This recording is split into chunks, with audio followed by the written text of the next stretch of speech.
Hello everyone. Economic impact of British rule in India, जो कि chapter number 12 है spectrum की बुक का, मॉडर्न हिस्ट्री की बात कर रहे हैं हम। और ये पार्ट 2 है। पार्ट 1 इससे पहले मैंने अपलोड कर दिया है। तो पार्ट 1 में हमने ये सब जो पॉइंटर्स है उनके बारे में डिटेल्ड नॉलेज गेन की थी, एंड जो कि आज पढ़ेंगे हम पार्ट 2 में वो ये है। ठीक है, तो late development of modern industry में हम क्या देखेंगे मैं आपको बताती हूँ। तो इसमें ये है कि जो 19th सेंचुरी के सेकंड हाफ में क्या हुआ था कि मॉडर्न मशीन्स जो हैं वो सेटअप होनी स्टार्ट हो गई थी इंडिया के अंदर।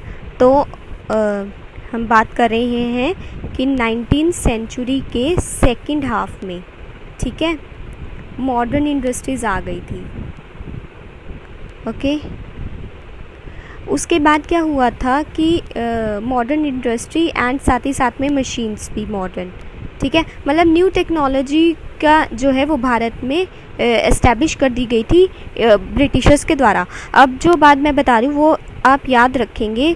फर्स्ट कॉटन टेक्सटाइल मिल कब एस्टैब्लिश हुई थी? 1853। Very important point it is. And कहाँ पे? बॉम्बे में। किसके द्वारा की गई थी ये भी आपको पता होना चाहिए। तो क्वासी नाना बॉय, ठीक है, तो इनके द्वारा ये एस्टैब्लिश की गई थी। उसके बाद जो फर्स्ट जूट मिल आती है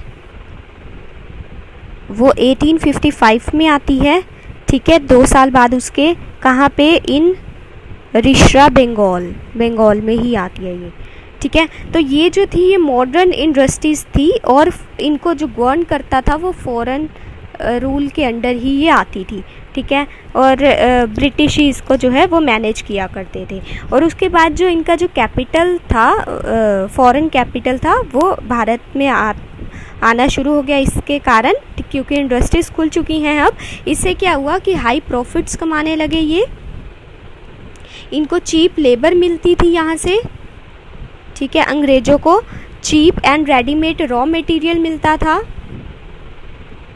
मार्केट भी, अब जैसे कि इंडस्ट्रीज़ आ गई हैं तो मार्केट भी खुलनी शुरू हो गई भारत के अंदर, और नेबर्स में भी इनको काफ़ी ज़्यादा जो है वो फ़ायदा हुआ इस चीज़ का, ये मॉडर्न इंडस्ट्री खोलने के बाद। इसके कारण क्या हुआ? इन्वेस्टमेंट आनी शुरू हो गई, ठीक है। ये मॉडर्न इंडस्ट्री खुलने के बाद की जो एडवांटेजेस हुए हैं ना गवर्नमेंट, उसको ब्रिटिश गवर्नमेंट को, तो वो बता रही हूँ मैं, ठीक है। उसके बाद क्या होने लगा? अब इंडस्ट्रीज़ आ गई हैं, रॉ मटेरियल इनको मिल रहा है, चीप लेबर मिल रही है, तो अब रेडीमेड ये जो माल पहले बाहर से लाते थे बना के, अब ये यहीं पे ही बनाएंगे और फिर इसको हाई रेट्स पे यहीं पे बेचा करेंगे, ठीक है।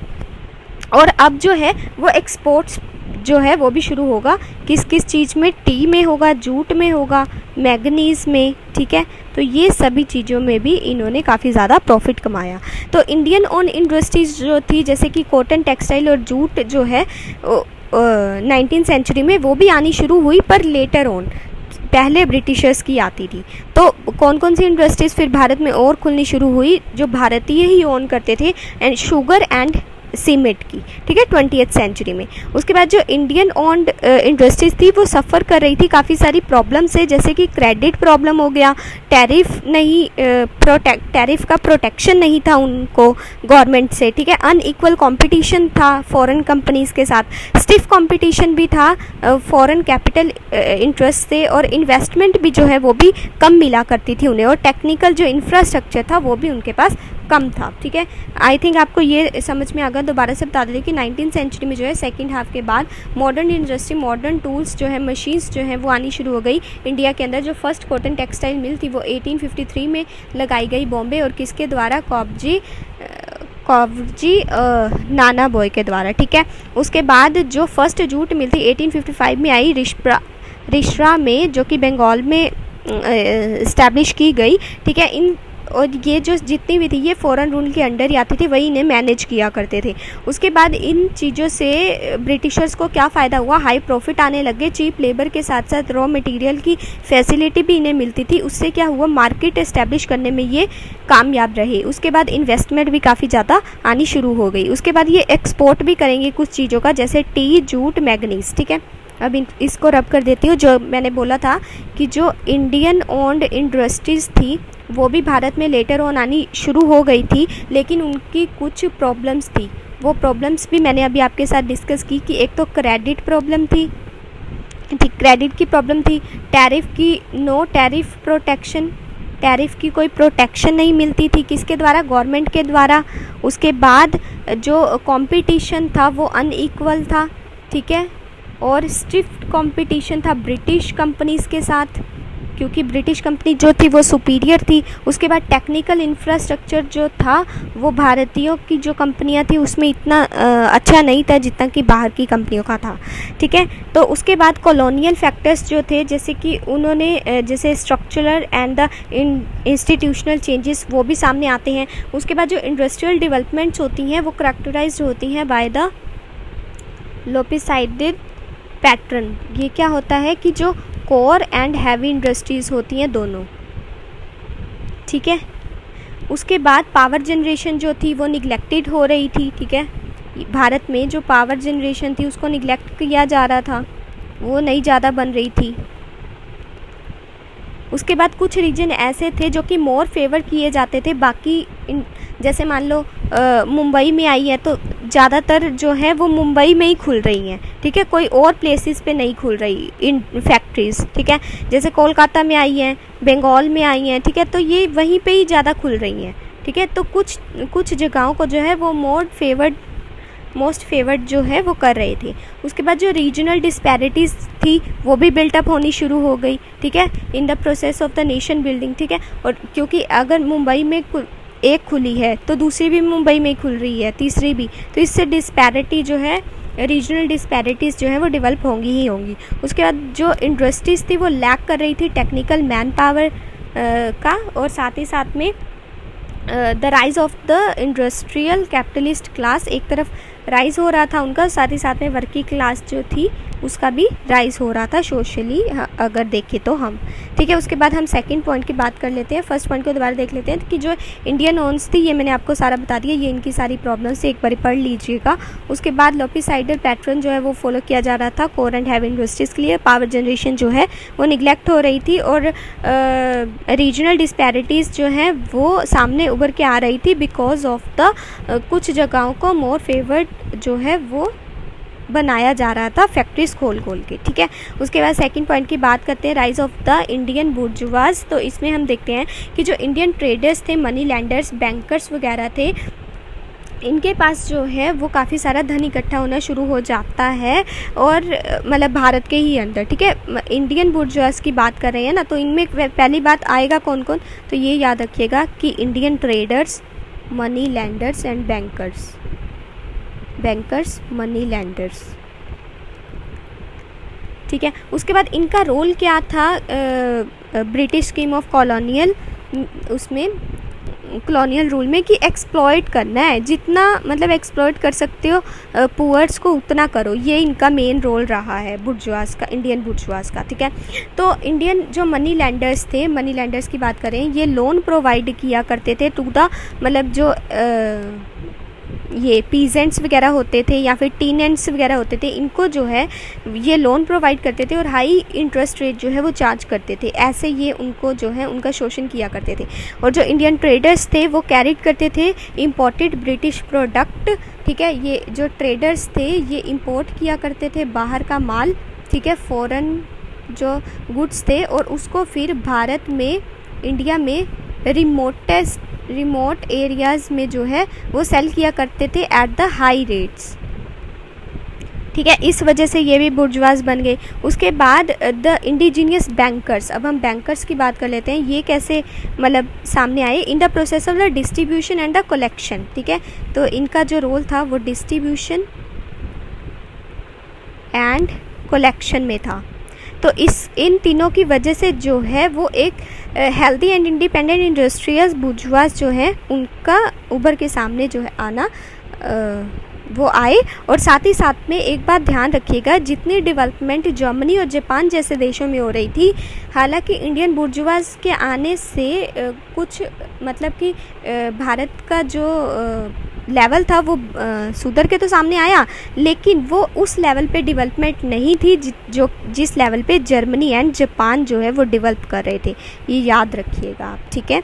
उसके बाद हम बात करते हैं nationalist critic of the colonial economy, ठीक है। इस दोबारा बता देती हूँ अगर चाहते हो तो, चलो बता ही देती हूँ एक बार कि इंडियन बुर्जुआस का राइज जो है वो 3 चीज़ों में हमने पढ़ा कि Indian traders, bankers and the money landers. Money landers जो है वो ये तीनों जो है एक्सप्लॉइट केयर करते थे भारतीय लोगों को, ठीक है। जैसे मनी लैंडर्स थे वो पीजेंट्स वगैरह को, टिगनेंट्स को जो है वो लोन दिया करते थे और हाई इंटरेस्ट रेट जो है वो चार्ज किया करते थे। बैंकर्स का काम क्या होता था? डिस्ट्रीब्यूशन एंड कलेक्शन का। इंडियन ट्रेडर्स जो हुआ करते थे वो हाई रेट पे जो सामान बेचा करते थे, इंपोर्ट करते थे पहले फॉरेन गुड्स जो हैं, और फिर बाद में रिमोट एरियाज़ में उसको सेल किया करते थे। डेवलपमेंट जो है वो भारत की हो रही थी, लेकिन उस लेवल पे नहीं हो रही थी जो कि जर्मनी और जापान की हो रही थी, ठीक है। उसके बाद अब बात करते हैं nationalist critic of colonial economy. ये थोड़ा सा लेंदी है, ठीक है, क्योंकि इसमें सब पॉइंट्स आएंगे, ठीक है। तो जो अर्ली इंटेलेक्चुअल्स थे ना वो इस चीज़ का विरोध करने लगे कि भारत में टेक्नोलॉजी मॉडर्नाइजेशन तो आ रही है, लेकिन ये सारा जो हमारा वेल्थ है वो ड्रेन आउट करी जा रहे हैं। तो जो है भारत के जो नेशनलिस्ट थे वो इस रियलिटी को धीरे धीरे समझने लगे। तो जैसे कि पहला नाम आपको याद रखना है जिनका आता है दादा भाई नौरोजी। दादा भाई नौरोजी, ठीक है। इनको very important point it is कि इनको grand old man of India भी बोला जाता है। और सबसे इम्पॉर्टेंट बात, ये इकोनॉमिक एनालिस्ट थे, ठीक है। अभी मैं और भी नाम बताऊंगी जिन्होंने मतलब जो कि इकोनॉमी एनालिस्ट जो थे और भी थे, उनको भी आपको याद रखना है। उससे पहले मैं आपको बता दूं कि इनकी जो बुक थी एक poverty and un British rule in India. Very important ये है कि ये सीधा सीधा पूछ लिया जाता है कि ये किसके द्वारा लिखी गई थी और इसमें क्या था। इसमें थ्योरी ऑफ इकोनॉमिक ड्रेन की बात की गई है, ठीक है। अगर अब हम दूसरे मतलब एनालिस्ट की बात करते हैं, इकोनॉमिक एनालिस्ट और कौन कौन से थे आपसे पूछ लिया जाएगा। कुछ फॉलोइंग नेम्स दे दिए जाएंगे, उसमें पूछा जाएगा इसमें से बताओ कि कौन कौन सा इकोनॉमिक एनालिस्ट है। तो जस्टिस महादेव गोविंद रानाडे, आपको इनके नाम एकदम से रटे होने चाहिए। दूसरे हैं रमेश चंद्र दत्त। इनकी एक बहुत इम्पॉर्टेंट बुक है, वो भी आपको याद होनी चाहिए, the economic history of India. उसके बाद एक और है, इनका नाम आपने फ्रिक्वेंटली सुना होगा, गोपाल कृष्ण गोखले, ठीक है। एक और है, उनका नाम यहाँ लिख देती हूँ, जी सुब्रमण्यम अय्यर। और एक और है पृथ्वीश चंद्र रे, ठीक है, पृथ्वीश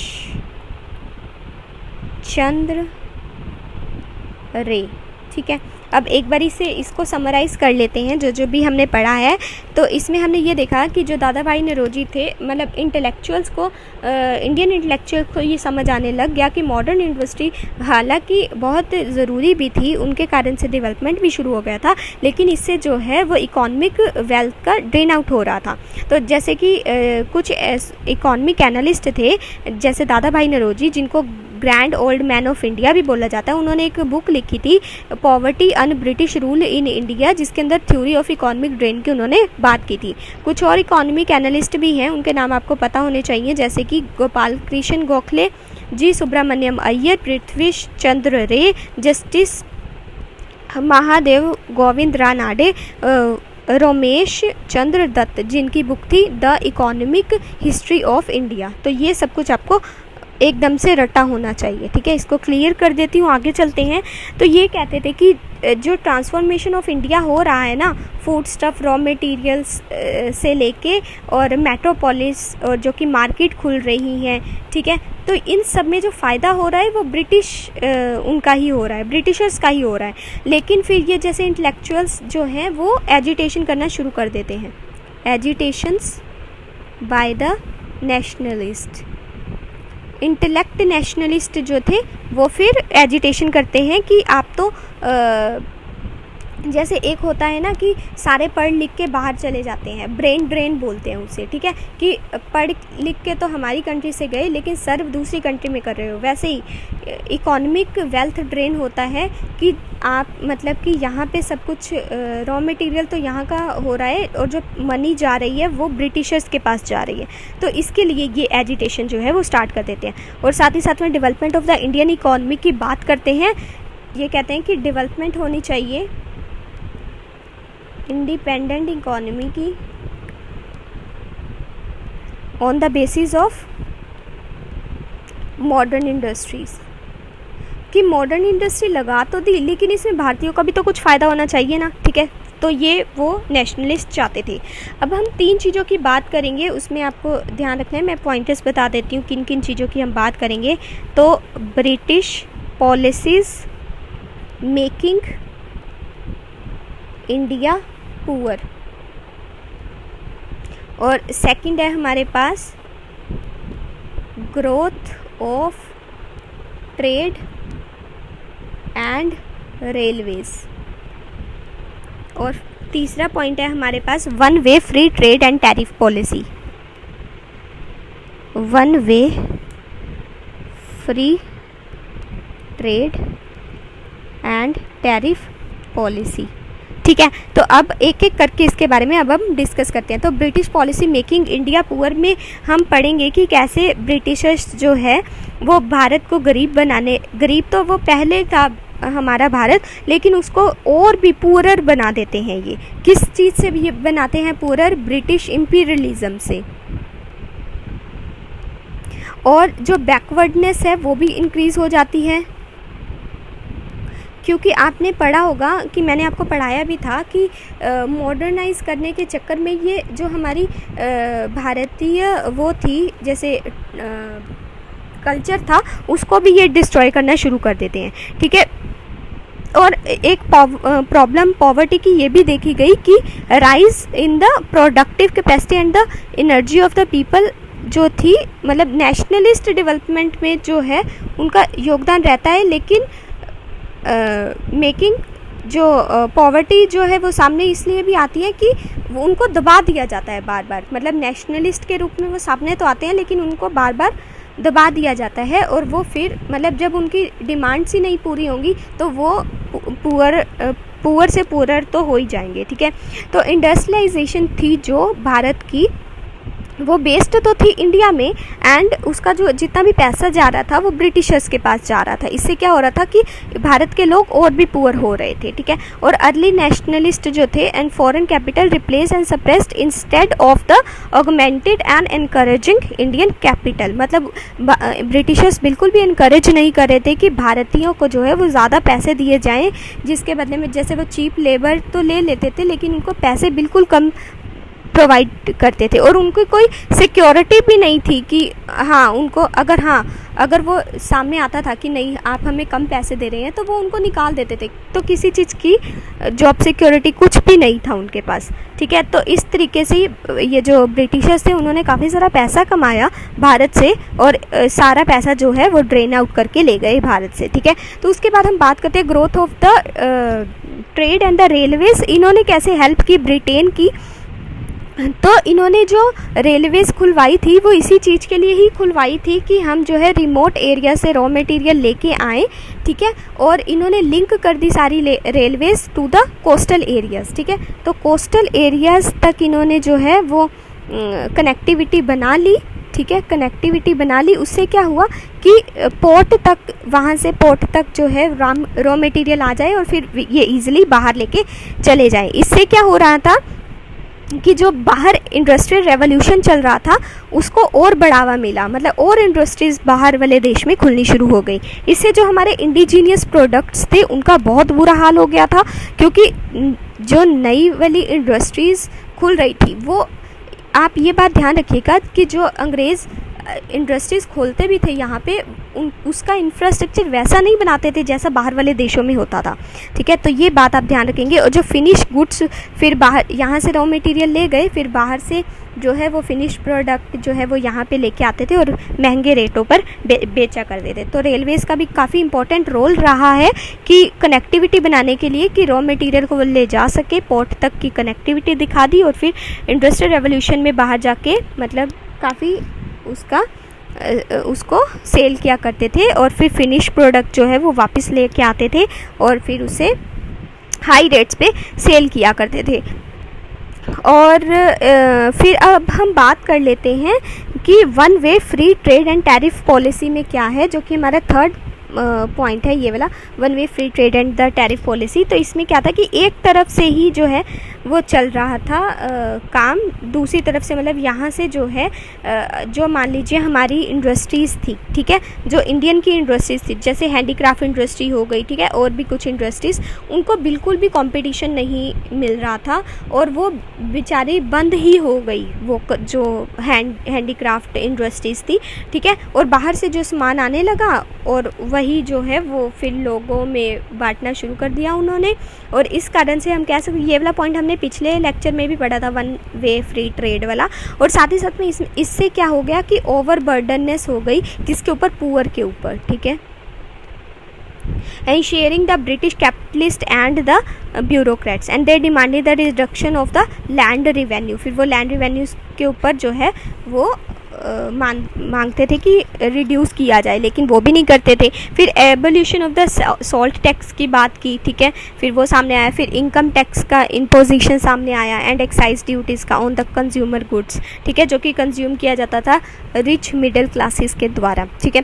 उसके बाद अब हम ये वाले 3 पॉइंट आप इसमें याद रखिएगा। Nationalist critic of colonial economy की British policies making India poorer, ठीक है। Second, growth of the trade and the railways का क्या योगदान रहता है। और तीसरा जो है one way free trade and the tariff policy, ठीक है। अब बस थोड़ा सा रह गया है, उसको भी चेकआउट कर लेते हैं कि effect of the economic drain. तो इकोनॉमिक ड्रेन का क्या इफ़ेक्ट पड़ता है, ठीक है। तो जो ड्रेन आउट थ्योरी थी उसने मतलब सारे नेशनलिस्ट को सामने लाके खड़ा कर दिया, और उन्होंने फिर जो है ड्रेन आउट के जो मतलब पॉइंट्स हैं वो मैं आपको बता देती हूँ क्या क्या बताए, कि more than the total land revenue, ठीक है। सेकंड जो था half of the total government revenue and 1/3 of the total savings. तो इन 3 के बारे में वो फिर बात करते हैं और बताते हैं कि कॉन्सेप्ट ऑफ ड्रेन क्या है। One country taking away the wealth of the another country. तो ये आपको पता होना चाहिए कि एक कंट्री जो है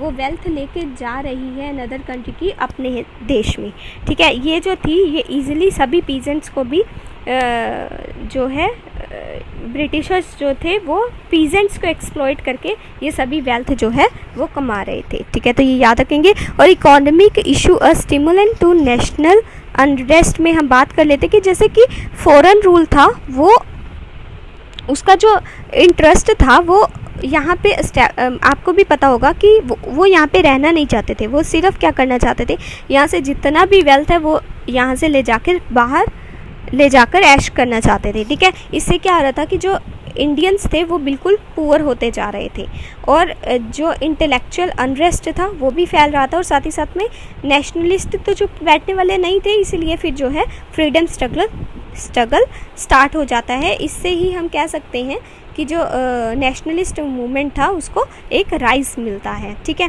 उसके बाद जो ब्रिटिश ये यूके की कॉलोनीज़ थी उसके बारे में भी दादा भाई नौरोजी ने भी काफ़ी ज़्यादा बोला कि ये कॉलोनीज़ वगैरह कुछ नहीं होनी चाहिए, ये और पुअर कर देती हैं किसी भी कंट्री को, ठीक है। और सेल्फ रूल जो है वो ज़रूर एस्टेब्लिश होना चाहिए यूके की तरह, ठीक है। तो यही था इस चैप्टर के अंदर। आई थिंक आपको ये समझ में आ गया होगा। अब नेक्स्ट लेक्चर में मिलेंगे हम, ठीक है। ये वाला चैप्टर यहाँ पे फिनिश हो जाता है। Thank you.